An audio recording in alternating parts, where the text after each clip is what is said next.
Hi నండి సతీష్.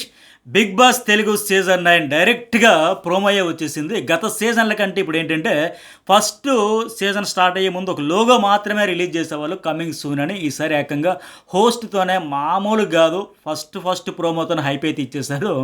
చాలా ఇంట్రెస్ట్‌గా ఉందనిపించింది. అసలు కంటెస్టెంట్స్ ఎవరు? ఈ సీజన్ ఎట్లా ఉండబోతుంది అనేది ఈ ప్రోమోని గమనిస్తేనే అర్థమైపోతుంది. చాలా హింట్స్ అయితే ఈ సీజన్‌లో రాబోతున్న కంటెస్టెంట్స్‌కి హోస్ట్ ఇచ్చేసారు. చదరంగం కాదు రణరంగమే అంటే మైండ్ గేమ్. చదరంగం ఏంటి జనరల్‌గా మైండ్ గేమ్. బట్ ఈసారి సీజన్ 9 ఎట్లా ఉండబోతుందంటే రణరంగమే. తాడో పేడో తేల్చుకోండి. ఫిజికల్‌గా మంచి కండపుష్టి, ఒడ్డు పొడుగు ఉన్న వాళ్ళందరూ సిద్ధంగా అండి. అలా లేకపోయినా సరే ఫిజికల్‌గా మీరు ఎంత ఎఫర్ట్స్ పెట్టగలరో అంతా పెట్టడానికి సిద్ధమైనది. సిద్ధంగా ఉండేవాళ్ళే ప్రిపేర్‌గా అండి అని మాదిరిగా ఒక హింట్‌తో ఈ ప్రోమో హైప్ అయితే ఇచ్చింది. సో ఆట కాదు, చదరంగం కాదు, రణరంగం అంటే ఆట కాదు వేటే.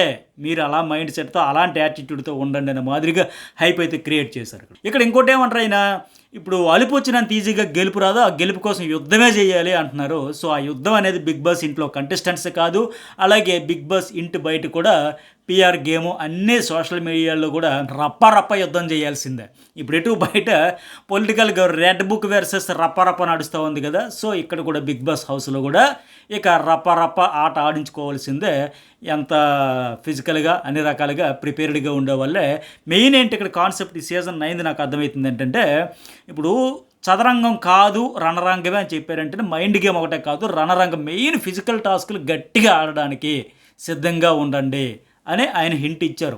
అందుకోసమే యుద్ధం సరిపోదు ప్రభంజనం అని చెబుతూ ఉన్నాడు ఆయన. ఆ ప్రభంజనం మీరు క్లియర్గా గమనిస్తే ఆ పేరులోనే ఉంది. ముందు పిఆర్, వెనక జనం.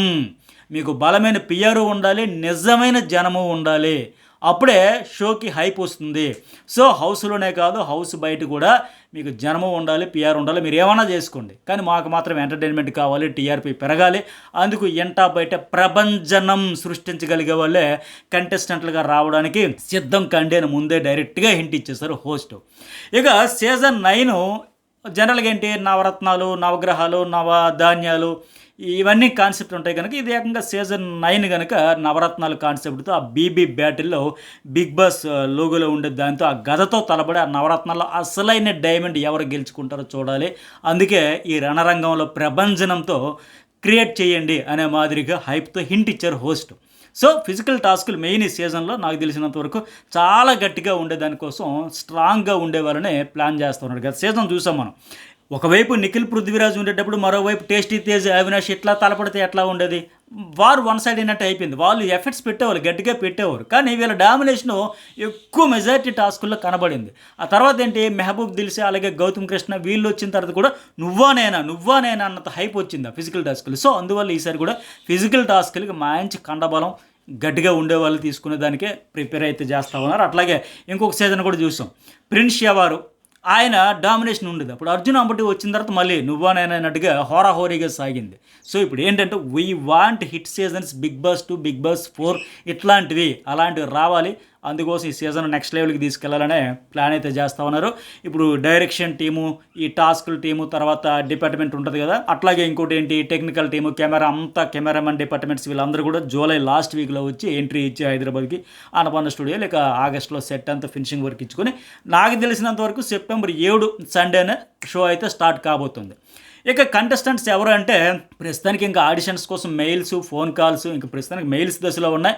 వాళ్ళు రియాక్ట్ అయ్యేదాన్ని బట్టి వెళ్తుంది. ఇక పేమెంట్స్, డిస్కషన్స్ ఇదంతా జరుగుతుంది కనుక సాధారణంగా ఏంటంటే సోషల్ మీడియాలో బాగా కాంట్రవర్సీ, ఈ రచ్చ వివాదం అయిన వాళ్ళని తెచ్చి ఎప్పటి నుంచి ట్రెండ్ నడుస్తుంది. ఇప్పుడు పల్లవి ప్రశాంత్ సీజన్ వచ్చింది కదండి, అప్పటి నుంచి ఇలాంటి ట్రెండ్ నడుస్తూ ఉంది. అంటే ఆల్రెడీ సోషల్ మీడియాలో పబ్లిక్లో ఏదో ఒక రకంగా పబ్లిసిటీ తెచ్చుకొని ఒక రచ్చ వివాదం చేసే వాళ్ళని తెచ్చి ఇంకా వాళ్ళని హౌస్లో పెడితే ఎట్లా ఉంటుంది ఏంటి అనేది ఆ పల్లవి ప్రశాంత్ సీజన్ నుంచి నడుస్తుంది.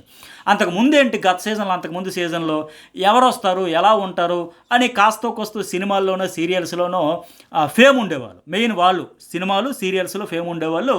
వాళ్ళు సినిమాల్లో, టీవీ షోల్లో, సీరియల్స్లో చూసాం కదా, వాళ్ళు ఎట్లా ఉంటారు, వాళ్ళ గురించి బయటగా పెద్దగా తెలియని వాళ్ళు వచ్చేటప్పుడు వాళ్ళు ఎలా ఉంటారు, ఎలా బిహేవ్ చేస్తారు, ఈ షోకి వచ్చాక వాళ్ళ రియాలిటీ ఏంటి, వాళ్ళ యాటిట్యూడ్ ఏంటి, వాళ్ళ డెసిషన్ మేకింగ్ ఎట్లా ఉంటుంది, వాళ్ళ ఒపీనియన్స్ ఎట్లా ఎక్స్ప్రెస్ చేస్తారు, వాళ్ళ బిహేవియర్ ఏంటి, ఇవన్నీ చూసి ఆ రకమైన హైప్ వచ్చేది. ఎప్పుడది పల్లవి ప్రశాంత్ సీజన్‌కి ముందంతా అట్లా ఉండేది. ఒక సెలబ్రిటీస్, ఒక ఫేమ్ ఉండేవాళ్ళు వచ్చి వాళ్ళ రియాలిటీ, వాళ్ళ యాటిట్యూడ్, వాళ్ళ బిహేవియరు, వాళ్ళ యారగెన్సీ, వాళ్ళ పార్షియాలిటీ ఉంటారు. లేకపోతే ఏంటి అసలు వాళ్ళు ఎలా బిహేవ్ చేస్తారు ఇదంతా కలిపి వచ్చేదప్పుడు. సో, వాళ్ళ కోసం చూసేవాళ్ళు. వాళ్ళు ఎట్లా ఓపెన్ అవుతారు ఆయా సిట్యుయేషన్స్‌లని. కానీ సోషల్ మీడియాలో బాగా ఫేము, పాపులారిటీ వచ్చే వాళ్ళందరిని తెచ్చి ఆల్రెడీ ఒక రచ్చ చేసి, ఒక వివాదం లేపి, ఏదో ఒక రకంగా ఐడెంటిటీ వచ్చిన వాళ్ళని తెచ్చినాక, ఈ హౌస్‌లో పెట్టాక వాళ్ళ నుంచి మరింత రచ్చ గాని, ఆ కంటెంట్ గాని, వివాదాస్పదమైన యాటిట్యూడ్‌తో కావచ్చు, ఇవన్నీ ఎట్లా అవుతదనే మాదిరిగా ఆ సీజన్ నుంచి నడుస్తూ ఉంది. సో, ఇప్పుడు ఇట్లా చేస్తారు. మరి ఇప్పుడు కంటెస్టెంట్లు ఎవరు వస్తున్నారంటే ఏముంది ఎప్పటిలాగే సీరియల్స్ నుంచి ఒక నలుగురు, జబర్దస్త్ నుంచి ఒక ముగ్గురు నలుగురు, అట్లాగే సోషల్ మీడియా ఇన్‌ఫ్లుయెన్సర్స్, యూట్యూబర్స్ నుంచి ఒక ముగ్గురు నలుగురు, రేడియో జాకీలు, అలాగే మోడల్స్ ఇలా డిఫరెంట్ డిఫరెంట్ కేటగిరీ నుంచే తీసుకుంటారు. ఇటు స్టార్ మా ఆస్థాన విద్వాంసులు ఉంటారు కదా! ఆ షోల్లో కిర్రాక్ బాయ్స్, కిలాడి గర్ల్స్ ఇలాంటి షోలు, ఇంకా అదర్ షోస్ చేసే వాళ్ళలో ఒక ముగ్గురునో, నలుగురినో చేస్తారు. అలాగే మరి ఇక కాంట్రవర్సీ చేసి ఈ మధ్యన వివాదాల్లో ఉండి వార్తల్లోకి వచ్చిన వాళ్ళు, కాస్త హడావిడి నడిచిన వాళ్ళ కోసం ఎటు కూడా తెచ్చేదానికి స్కోప్ ఉంది. ఇప్పుడు ఈ మధ్యన అయితే పబ్‌లో ఇష్యూ అయింది కదండీ, గొడవ అయ్యి వార్తల్లో నిలిచిన ఆమె కల్పిక గణేష్ ఆర్టిస్టు. అలాగే ఈ మధ్య అలేఖ్య చిట్టి పికిల్స్ ఎంత రచ్చ అయిందో, నెట్ అంటే ఎంత ఇష్యూ అయిందో, ఎంత కాంట్రవర్సీ అయిందో చూసాం కదా! వాళ్ళలో ముగ్గురులో మెయిన్ చిన్న అమ్మాయిని తీసుకొచ్చే ఛాన్సెస్ కూడా వెరీ హై. ఎందుకంటే ఆ అమ్మాయి ఆల్రెడీ సోషల్ మీడియాలో గ్లామరు, అట్లాగే సినిమాల్లో కూడా చిన్న చిన్న క్యారెక్టర్లు అవి కూడా చేసి ప్రూవ్ చేసుకొని ఉంది. చాలా యాక్టివ్‌గా ఉంటుంది, ఎనర్జిటిక్‌గా ఉంటుంది. ఆ అమ్మాయి వస్తే బాగుంటుందని మ్యాక్సిమం ఎక్కువ శాతం ఆ అమ్మాయిని తీసుకొచ్చే ఛాన్సెస్ ఉన్నాయి. మొహమాటం లేకుండా ఖచ్చితంగా మాట్లాడడం గానీ, కంటెంట్ క్వీన్ అవుద్ది అనే ఉద్దేశంతో తెచ్చే ఛాన్సెస్ అయితే ఉన్నాయి. మరి చూద్దాం, మరి మొన్న కాంట్రవర్సీ అయింది. ఆ థర్డ్ అమ్మాయినే తెచ్చే ఛాన్స్, ఎందుకంటే సెకండ్ అమ్మాయి అయితే ఆల్రెడీ డల్ అయిపోయింది. ఆ కాంట్రవర్సీతో బాగా లో అయిపోయి కాన్ఫిడెన్స్ కోల్పోయి ఉంది. కొంత టైం పట్టే ఛాన్స్ ఉంది. ఈ సీజన్‌లో వాళ్ళ చెల్లి వెళ్తే నెక్స్ట్ సీజన్‌కి ఆవిడిచ్చే ఇన్పుట్స్, ఫీడ్‌బ్యాక్‌ని బేస్ చేసుకొని ఎట్లా ఉండాలి, ఎట్లా ఆడాలి ఇవన్నీ చూసుకొని ఈ ప్రాక్టికల్ ఎక్స్‌పీరియన్స్‌తో నెక్స్ట్ సీజన్‌కి ఆ అమ్మాయి ఏమో చూడొచ్చు. కానీ ప్రస్తుతానికైతే చిన్న అమ్మాయి వచ్చే ఛాన్సెస్ వెరీ హై. ఇంకా తర్వాత ఇంకెవరు సీరియల్ ఆర్టిస్టులు, ముఖేష్ గౌడ్ అని, Sai Kiran cinema come serial artist కదా ఆయన, ఈటీవీ ప్రభాకర్, జ్యోతిరాయ్ ఎప్పుడొచ్చినా ఆమె ఫాలోవర్స్ అందరూ ఆవిడ వస్తే బాగుంటుందని కోరుకుంటారు. ఆవిడ సీరియల్స్తో పాటు సినిమాలు కూడా చేస్తూ ఉన్నారు. ఆవిడ పేరు వినిపిస్తుంది. అట్లాగే నవ్యస్వామి, దీపిక, హారిక, ఏక్నాథ్ అని, అలాగే ఇంకొక ఆమె ఎవరు తేజస్వి గౌడ్, వీళ్ళ పేర్లు ఎప్పుడు వినిపించేవే. అలాగే కావ్య, ఛత్రపతి చంద్రశేఖర్, ఇంకా జబర్దస్త్ నుంచి కూడా ఒక నలుగురు పేర్లు అయితే వినిపిస్తూ ఉంటాయి ఎప్పుడు. ఆర్పి అని, రీతు చౌదరి అని, ఇమాన్యుయల్, ఈయన వచ్చే ఛాన్సెస్ ఉంది. అయితే వీళ్ళందరి పేర్లు వినిపిస్తాయి కానీ ఇంతవరకు ఎవ్వరు ఒక్కరు కూడా 1% కూడా కన్ఫర్మ్ కాదు. ప్రస్తుతానికి హైప్ వస్తుంది. వీళ్ళలో కొందరిని బిగ్ బాస్ టీమ్ అప్రోచ్ అయితే వీళ్ళకి ఇంట్రెస్ట్ ఉండి వద్దామనుకున్న వీళ్ళు కూడా కొందరు అప్రోచ్ అవుతారు. సో ఇమాన్యుయల్ వచ్చే ఛాన్సెస్ ఉన్నాయి. అలాగే సుమంత్ అశ్విన్, ఆయన సినిమాలో చేశాడు కదా ఆయన, అలాగే ఆర్జే రాజు, ఈ బబ్లు, అలాగే మోడల్ డ్యాబ్ జాని, ఆమె కూడా వచ్చే ఛాన్సెస్ ఉంది. వీళ్ళెవరు ఇంకా కన్ఫర్మ్ కాలేదు. వీళ్ళ పేర్లు అయితే వినిపిస్తాయి అంతే. ఒక్కరు కూడా 1% కూడా కన్ఫర్మ్ కాలేదు. జస్ట్ ఛాన్స్ ఉంది అంతే, అంతవరకే. అలాగే ఇంకోటి ఏంటి, సోషల్ మీడియా యూట్యూబర్స్గా అమ్మమాట ఛానల్ జయమ్మగా వస్తారని, అట్లాగే వాళ్ళ అమ్మాయి కూడా వచ్చే ఛాన్స్ ఉందంటున్నారు. బట్ వాళ్ళైతే ప్రస్తుతానికి రావట్లే. 100% కూడా వాళ్ళ అమ్మగారు కానీ వాళ్ళ అమ్మాయి కానీ రావట్లే. అలాగే వైజాగ్ కపుల్ నిషా శరత్ కూడా వస్తే బాగుంటుంది అని నాకు, ఎందుకంటే యూట్యూబ్ వీడియోస్తో వాళ్ళు కూడా చాలా తక్కువ టైంలో ఎక్కువ ఫేమ్ వచ్చింది వాళ్ళకి, పాపులర్ అయ్యారు బాగా. హెల్దీ కామెడీతో ఫ్యామిలీ వీడియోస్ చేసుకుంటూ మంచి ఎంటర్టైన్ చేస్తూ ఉన్నారు వాళ్ళ కంటెంట్తో, వాళ్ళ వీడియోలతో. కనుక వాళ్ళు కూడా వస్తే బాగుండని కొంతమంది వాళ్ళ ఫాలోవర్స్ అయితే కోరుకుంటున్నారు. బట్ ఏ ఒక్కరు కూడా, నేను చెప్పే కదా, ఇంతవరకు ఎవరు కన్ఫర్మ్ కాలేదు. చాలా టైం ఉంది. ప్రస్తుతానికి మెయిల్స్ వెళ్తున్నా, మెయిల్స్కి వాళ్ళు రిప్లై ఇవ్వడం, డిస్కషన్స్, ఇంకా చాలా టైం అయితే ఉంది. సో మొత్తానికి ఈ సీజన్ కూడా, ఈ సీజన్ 9 హిట్ అయ్యే ఛాన్సెస్ వెరీ హై ఉంటాయి. ఆ రకంగా ప్లాన్స్ అయితే చేస్తూ ఉన్నారు. సో ఈ సీజన్ 9కి సంబంధించి కూడా ఎప్పట్లాగే మన న్యూస్ బౌల్ అండ్ జర్నలిస్ట్ సతీష్లో రెగ్యులర్గా అప్డేట్స్, వీడియోస్, అనాలిసిస్లో పర్ఫెక్ట్గా వస్తూ ఉంటాయి.